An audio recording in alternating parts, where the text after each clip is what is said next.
তো আজকে জুলাইয়ের 10 তারিখ আর এখন হচ্ছে বিকেল 4:10। আর আজকে ইংল্যান্ডে প্রচুর পরিমাণে গরম পড়েছে, প্রচুর। এখন চলছে 32 ডিগ্রি। কলকাতা ভেসে যাচ্ছে একদম জলে, পুরো হলদিরাম, কৈখালি, লেক টাউন, সল্টলেক, ওই সব জায়গা উল্টোডাঙা পুরো ভেসে গেছে, একদম জলের নিচে চলে গেছে। আর এখানে ইউকেতে হচ্ছে গরম, অসম্ভব গরম পড়েছে। আজকে 32 ডিগ্রি চলছে। আর কলকাতার মতো গরমটা একদমই না, প্রচণ্ড গরম পড়ছে, মানে শরীর খারাপ করছে রীতিমতো, এতটা গরম। আগের দিনেও গরম পড়েছিল, কিন্তু আগের দিনের গরমটা তাও একটু কম ছিল, আজকে মনে হয় আরও বেশি লাগছে।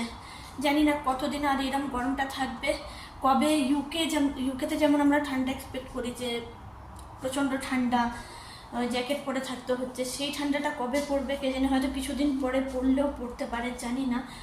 কিন্তু আশা রাখছি। এখন মনে হচ্ছে ওই ঠান্ডাটাই ভালো ছিল, মানে ঝিরিঝিরি বরফ পড়তো বা কনকনে ঠান্ডা, ওটার মধ্যে আমরা জ্যাকেট নিয়ে তাও মানে ডুবেট নিয়ে জ্যাকেট নিয়ে থাকতে পারি। কিন্তু গরম পড়লে না প্রচণ্ড কষ্ট হয় এখানে, কারণ এসি নেই, তারপরে উপরে সিলিং ফ্যান নেই, টেবিল ফ্যান নিয়ে কাজ চালাতে হয়, প্রচণ্ড প্রচণ্ড গরম।